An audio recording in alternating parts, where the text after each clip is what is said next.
You're listening to the Rapid Electric Tailgate Party. Welcome to the Linda Hamill Insurance Coaches Corner. Now let's join Monty Walker with Howell Bulldogs head coach Lance Bryan.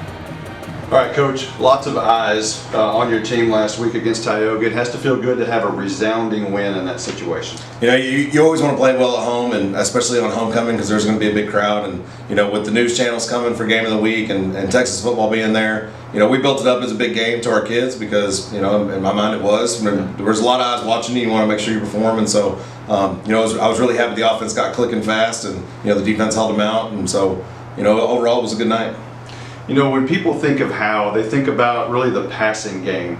You're sitting in week 4, you got more rushing yards than passing yards. A little bit different than what people think. You know, Coach Cater and I talked a lot in the offseason about how to, you know, kind of tweak the offense and maybe help out the running game a little bit because the passing game was pretty good last year. Running game, it's not that they didn't churn out yards, but I thought there's more opportunities for some big chunk plays. And so we talked a lot about trying to blend together some philosophies, and you know, we did that a lot throughout the offseason and through the scrimmages, and I think it's starting to pay off. And you know, whenever you can throw the ball well, it opens up running lanes, and whenever you run the ball well, it opens up passing lanes. So those things work, you know, hand in hand. And you know, one of the things I said whenever I came in was, you know, like you can ground and pound and win that way, but if you get behind, it's hard to come back. And if you just air it out, if it starts pouring rain, then it's hard to run that offense. And so we want to be able to do both, so that we can kind of change what we do depending on, you know, week by week or situation.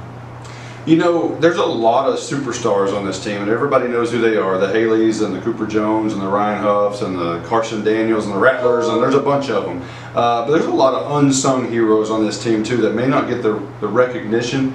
I'll give you a chance to talk about some of those. Colin Murphys and the Matt Hayes and people like that. You know, definitely. You know, Matt Hayes, like he's a guy that could definitely play receiver and do a lot of stuff, but he's one of our best defensive players on the field, regardless of position. He plays safety, and he's just a tackle machine. And we try to use him in a lot of ways to put him in positions to make more plays because he proved that he can do it. But he doesn't even bat an eye about not playing as much offense because we just talked to him about his role on the defense is bigger than what his role would be on the offense. And you know, he's unselfish and he doesn't care. He just wants to contribute to the team, and so he's really bought into his role. And then Colin Murphy also plays safety. He plays receiver a lot too, and like his name hasn't come up as much, but you know, he's made some good plays when he's gotten the ball. But he also does a really great job blocking downfield. And we talk a lot about, you know, linemen block for first downs and receivers block for touchdowns. And you know, a lot of those big runs that we've had are because of guys like him that have sprung guys downfield blocking a safety or a linebacker. And so we make sure whenever we watch film that we highlight, you know, those unselfish plays that are getting that done for us. You know, another aspect, you know, everybody thinks about how they think about the offense, but it's the defense that has been playing really well too. Yeah, this is the best Howe defense statistically going back to 2016. What's the difference here? You know, we really went all in on the defense that we run, and you know, we tweak a little bit from week to week, but we're not going to wholesale change, you know, what we do. Even our halftime adjustments are a lot of time it's tweaks to what we already do, and you know, we're really big on trying to get kids to react and not think. And so at this point in the season, we feel like our guys know exactly what's expected of them, you know, regardless of formation and situation, and so they're able to play really, really fast. And so we just preach that over and over again, playing really, really fast and physical. And we concentrate on tackling in practice and angles.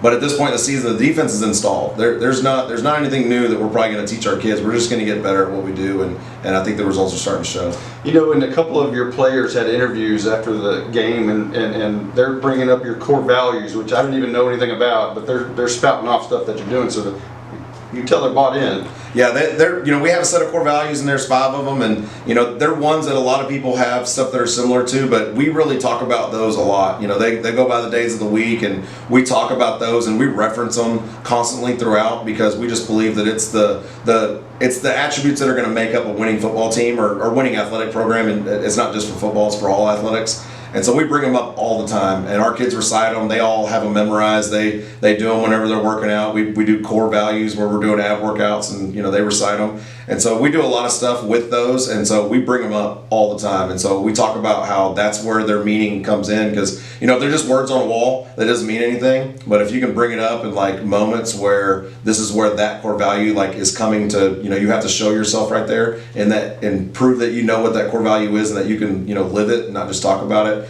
And I think our kids are doing a really good job of showing that. We're going to take a 30-second timeout. We'll be right back. Hi, this is Matt Linder with Linda Hamill Insurance. Your home field is where everything happens. And I'm not talking about Bulldog Stadium. We're talking about your home, your car, and your life. For over 30 years, we've been offering bundled discounts on home, auto, and life. We offer Germania and Progressive insurance protection, as well as many others to suit your needs. Call us today at 903-965-4098 or come by and see us at 106 North Broadway in Bells, Texas. That's 903-965-4098. All right, Coach, how much time do you celebrate before you turn the next page on to the next game? We always tell the kids, have fun on the weekend. Enjoy it. Enjoy that victory. It's fun to win, and there's never enough of them, no matter how many times you win. And so, we always tell the kids, enjoy it over the weekend.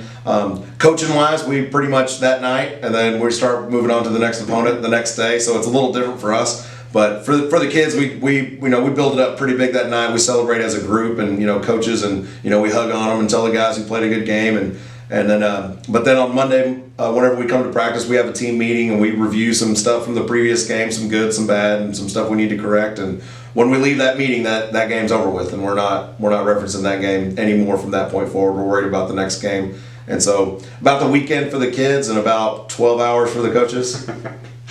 SNS, they got their first win a week ago against a banged-up White team. What are you going to see from them?